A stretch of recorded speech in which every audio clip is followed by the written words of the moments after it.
No hate, no fear. Refugees are welcome here. No one is illegal on stolen land. No one is illegal On stolen land. No one is illegal On stolen land. And many of them, thousands of them, they are right now in Tijuana, the border of Tijuana and San Diego, California. So yesterday, a group of people desperate because the line to make the political asylum is so long, and some of them, they don't have enough food, and they don't have, they are desperate to cross to the other side.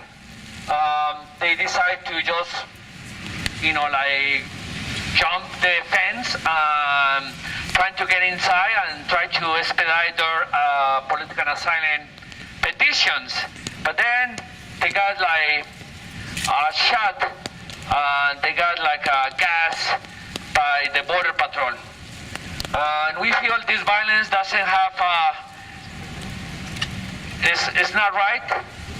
And it's not right because I think the basic right to apply for the political asylum that is protected by the international law doesn't say that if the people, they're desperate, we should shut them and harm them. So that's one point. The other point is like Honduras has, the political process in Honduras has been like damaged by the U.S. policies in that country. And after Zelaya was like deposed by the Obama administration, and with the help with the Obama administration, the country has been like not recovered their right political process, and a lot of people, a lot of organizers, they are suffering the attacks from the government when they try to speak up. In that sense, we had like the case of Berta Cáceres, who was killed by the government a few years ago. So a lot of people who feel like they don't have a way to live in the country anymore, they just decide to escape. And they decide to escape to the country where like they feel they're more responsible for what's going on in the country. So we're denouncing that violence. And also today, there was a report saying that our comrade Roxana Hernandez, who was killed, who died in detention, the forensic report saying that she got assaulted physically inside the detention center, and that aggravated her health situation, and that's one of the reasons she died. And also, the other violence that we're seeing locally is that our brother Nelson Pinos, this week is going to be like 1 year of him living in sanctuary in that church. And basically, the ICE office in Hartford and the ICE office in Massachusetts, they denied his petition to reunite him with his family and to go back and wait for the court decision. So all those levels of violence, that's why we're here today. So I'm going to open the microphone to like some speakers, and I'm going to invite right now to my friend Steven Cobasa from the Columbia Accion, Connecticut, to say some words, and then after that, I hope Pastor Fleck can say something. We have several speakers. Thank you.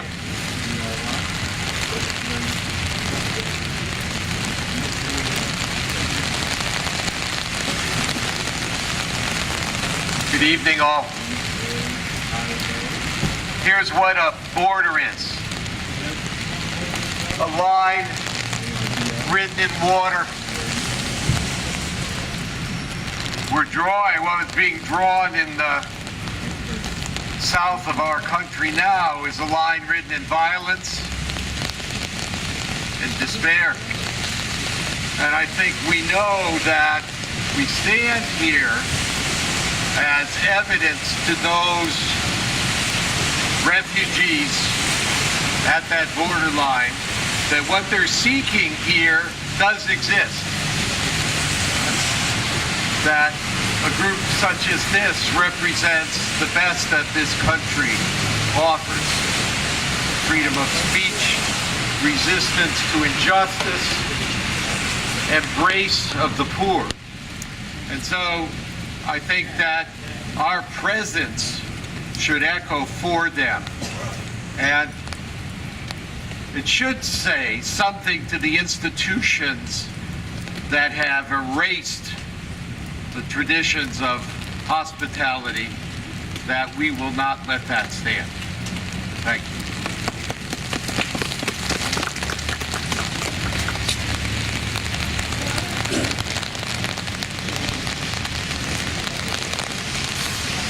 Today, I had the opportunity to accompany a young mother from Honduras to the ICE office at 450 Main Street in Hartford. When I was inside, I didn't know anything about what had happened with respect to the tear gassing of individuals at the border and the rubber bullets that were used. And when we were inside, we were celebrating because the woman received a chance to check in again in several months. And we thought this was just by happenstance. But it was shame. It had to be shame. It had to be folks in this administration who were ashamed of what had happened and wanted to show some mercy for a change. And I have to confess, I'm ashamed. I'm ashamed about the evil that's being perpetrated in our names. God forgive us.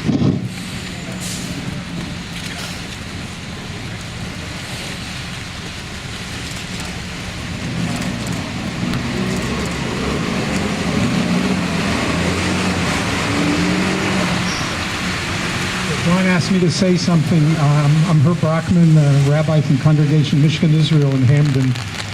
And when I heard that there was going to be this gathering, I knew that I needed to be here to join with other voices in the hopes that that perhaps if we raise our voices strongly enough, those people who are trying to seek comfort and safety will know that there are people on this side of that fake line that you just heard about that care about them and love them and believe that there should be and must be a place here in this country for them. The other thing is that I'm here for us, because we need to say this. We need to know that that as people of conscience and people of faith, that what we see happening is evil, is immoral, and is not what this country stands for. We are all refugees. We are all children of immigrants that have come to this country. When we see them on television, we are looking into our own faces.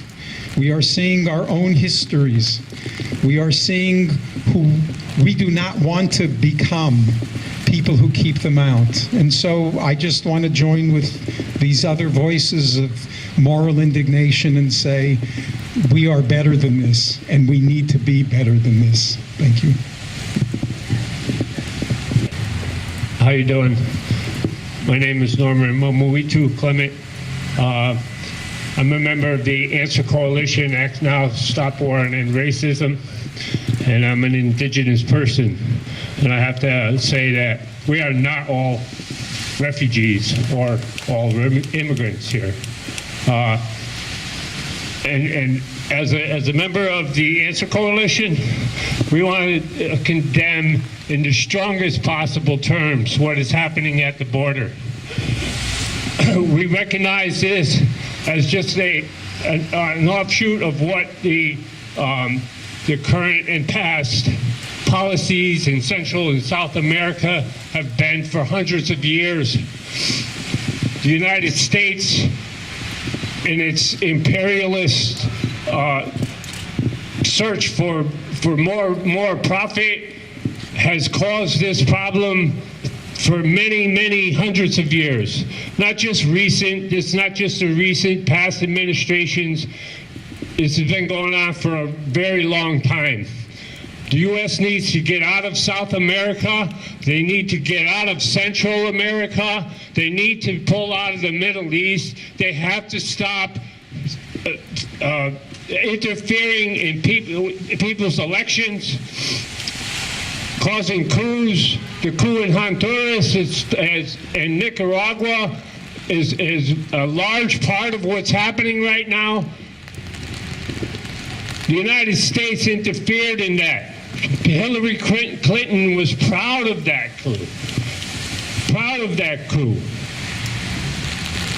The people lawfully elected a president, and the United States turned around and said, no, we're putting somebody else in. And when Zadala was out of the country, they installed another, I forget his name, but maybe somebody knows, you know what I mean? Whoever. That's why these people are running from, it's not, and we talk about, violence, the violence of gang violence that's happening. It's not only gang violence, it's economic poverty. Economic poverty is violence. When you cannot feed your children, that's violent. The United States is part and parcel to all of that. And what happened here at the border just yesterday shocked a lot of people, I suppose. It didn't shock me too much. I was at Standing Rock. We got tear gas there. American citizens, Native Americans, people native to this country. The people that are coming up from South and Central and South America are native to this country. Don't ever forget that. Let's not, because there's a line, as Stephen said, there's a line in the sand or a river that crosses. Those are our relatives. They've been traversing across this country, this continent for thousands of years. The only problem now is you have a government that is selfish and determined to keep this country as white as possible. We're not going to allow it. We're here today to say U.S. out of Central America, U.S. out of South America, U.S. pull troops back from around the world. No hate, no fear. Refugees are welcome here. No hate, no fear. Refugees are welcome here. No hate, no fear. Refugees are welcome here. No fear. Refugees are welcome here. No fear. Refugees are welcome. Hey. So thank you so much for being here. I think that there's very little that has been left unsaid. As very lovely Norman said, the people that are fleeing violence right now, the people that are receiving the tear gas in the border, they're native people to this continent. People that are descendants of those who have migrated this continent for thousands of years. But not only that, they're also the direct result of the actions of our government abroad. This is not an accident. This is not just a coincidence. It's cause and effect.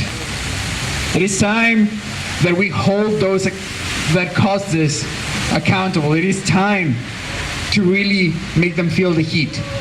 We're experiencing violence. Our people are dying. It's not just at the border, because those that are lucky to cross the border, then they have to face violence in detention. John mentioned Roxana Hernandez earlier. She was beaten. She was neglected and died of dehydration, along with complications of her health. She was not provided the necessary medical assistance that she needed until it was too late. You tell me if that's not violence. You tell me if it's not violence that Nelson, this Friday, it's going to be 1 year since he has not stepped home.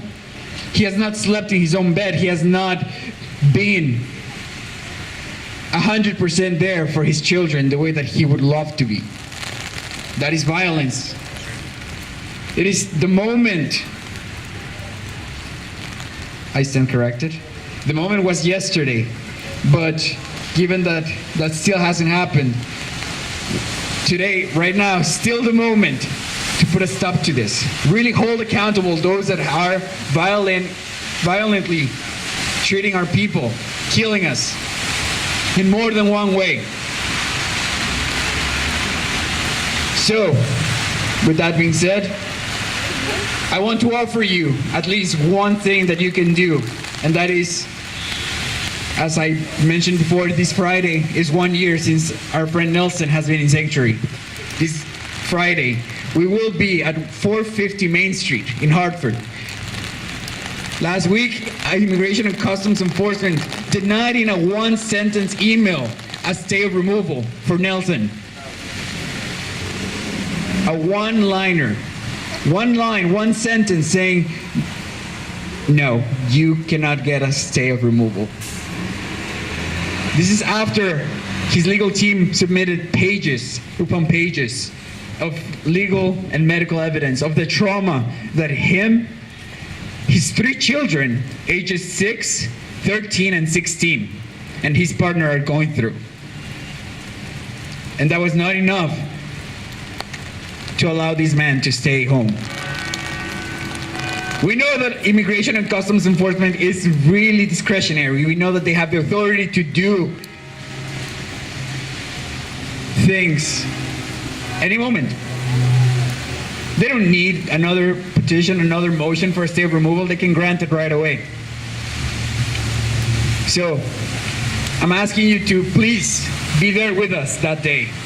We're going to be there. And we're going to let them know that we're not moving from there until Nelson can step out of that church safely and go back home. Right. And then we're going to continue being there until there are no more Roxanas. We're going to continue being there until we can close those for-profit detention centers. And we're going to keep going there until the day that we can finally erase that line, that border. Because those lines in sand, they should fade away. And those rivers that separate our land, they should bring life and not death. So thank you so much.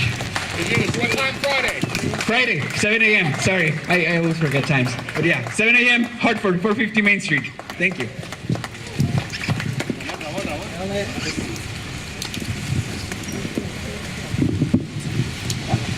I don't know who goes after. John, ¿quién más después?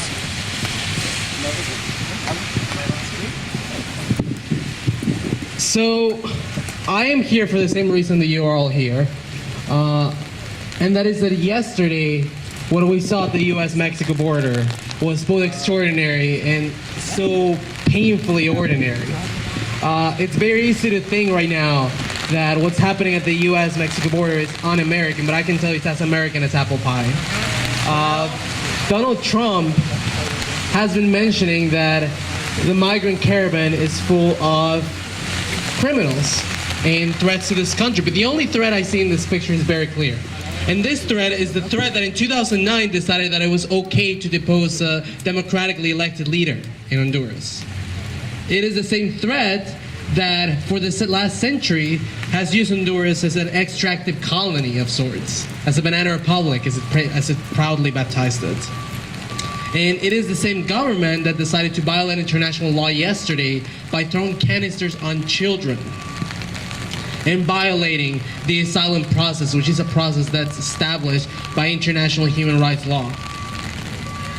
So what happened yesterday, it should move us to action, but God damn it should also make us look back and say, you know what, this is not the first time this happens, is it? I am a student here at Yale University, and I know that many of you are too. And I can tell you that the violence that Jesus described earlier the violence that was used against children that killed Roxana, that as Nelson in one church, it's all around us. And it may feel so distant, but it is so damn close. And that is why we need to act. That is why we need to be present on Friday. Because that's the way to do it. It is to confront it day by day until we have no more detention centers, no more bans, and no more borders. Thank you.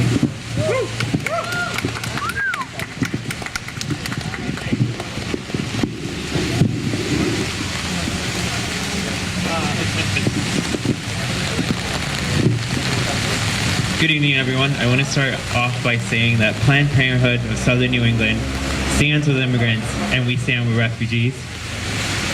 And I have a small statement that I want to read. Bear with me, there's a little bit of deciphering that I have to do. There's some typos, but we'll get through it.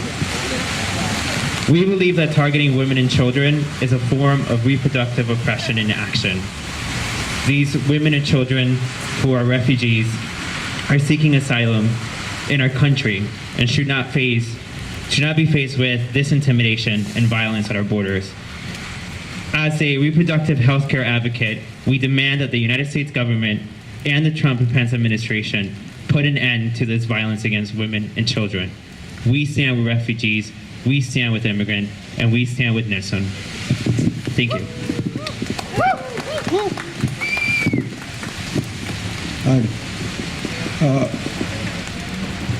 Art Perlow on behalf of the New Haven People's Center. We are outraged at what's happening at the border, not simply because it is immoral and unjust and a violation of human rights, but because the routine use of force, of tear gas, of these methods at the border encourages the continued use of these methods against us here in New Haven and around the country whenever people stand up for their rights. And because the same conditions which have forced thousands of people to flee Central America, facing the most horrendous conditions and an attempt just to live.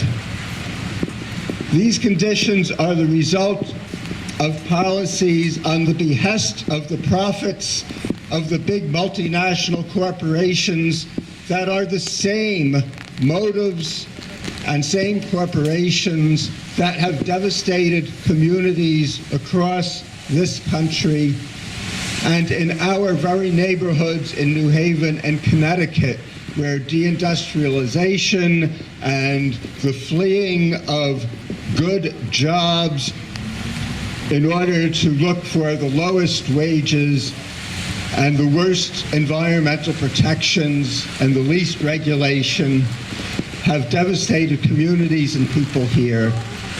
And so we raise our voices not only in protest, but in solidarity between working people in the United States, in Central America, and around the world. Our interests are the same because we face the same enemy. Unlike the President of the United States, I'm not afraid of a little rain. Comrades, greetings, all of you. My name is Chardonnay Merlot. I am a organizer with the Party for Socialism and Liberation.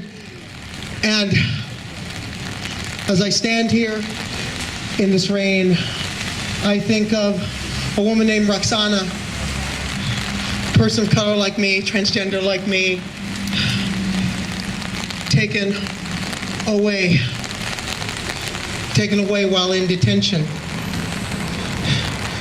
I think of so many others, people of color like me, maligned like me by the powers that be, yesterday fired upon. I think of just up the interstate, I think of Nelson, a person of color like me, maligned by the powers that be like me, unable to be fully present for his family, just wanting to live and just wanting to work. I think of so many others left behind in Nicaragua, in El Salvador, in Guatemala, in Honduras. Black and brown like me, maligned like me, all targets. Targets of something that is not new. Targets of imperialist and capitalist power that's not new. And I think of all of us. I see us all here and I see this resistance. And my heart is not afraid. And neither should you be. Tonight we stand out here united, together, boldly, saying, no mas, no mas. It ends here. The people at the border are not illegals. They are seeking asylum. They are the products of the sins of this country. They are the products of a failed policy, a failed foreign policy, a failed economic policy, by the way, that hit one of our largest corporations as 14,700 workers are being thrown out on the streets for the same thing that these people have been thrown out of their homes, burnt out of their homes, threatened by state violence, and now are marching north seeking relief. It's the same thing. That banner right there tells it all. Look at it. Look at this banner right here. It tells it all. The worker struggle has no border. We are fighting not just for workers there, but for ourselves. This fight is not just about people seeking asylum. It's not just about people seeking to get away from state violence. This is also a fight for ourselves when we fight for workers in Honduras and in Guatemala, when we fight for democracy, and we fight for workers in Venezuela and in Brazil. When we fight for workers around the world, we fight for ourselves. We fight for ourselves. El pueblo unido jamás será vencido. El pueblo unido jamás será vencido. More! El pueblo unido jamás será vencido. El pueblo unido jamás será vencido. Presente Roxana, presente Nelson, presente all of you. This struggle is only beginning. I'm glad you're all here, but don't let it end here. Let our resistance begin here. Thank you. Gracias. There is another announcement. I think for a few weeks we have been thinking that we need to start organizing and to have a more organized response to what's going on at the border. So if anybody's interested, this Wednesday at 6 p.m. we plan to have a meeting at 266 Grand Avenue. That's our office in Fairhaven.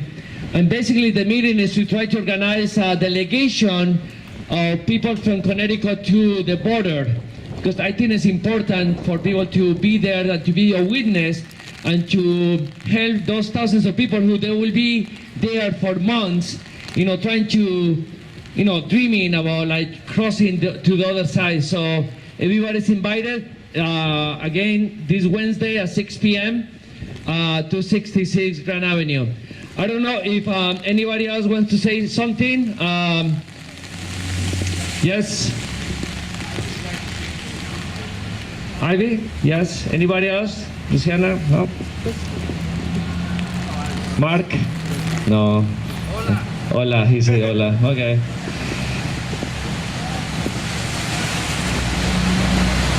El pueblo unido jamás será vencido. El pueblo unido jamás será vencido. The people united will never be defeated. The people united will never be defeated.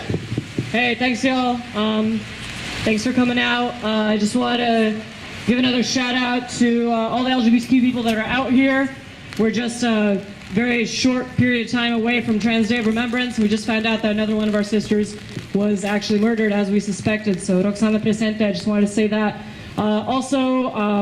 The Party for Socialism and Liberation is going to be hosting an event on December 6th, where we're going to have a very special guest, an organizer from Brazil, who's a student organizer, speaking right here in New Haven, just talking about what's going on in Brazil, how we can help fight back today, and what the movement there looks like. We're also going to get a report back from, Venezuela, from the elections that happened there, and from how the U.S. is trying to intervene there. And we're going to be able to talk about the U.S. elections. So this movement continues in so many different ways. It continues in so many different facets of how this imperialist country interacts with Central and South America. And we need to keep having those conversations. We need to keep building with the people that are doing that work on the ground. So I really hope to see y'all on December 6th. And if you want some more information, please talk to any of us. Talk to Chardonnay. She's going to be speaking there and blowing us away as always. El pueblo unido jamás será vencido. El pueblo unido.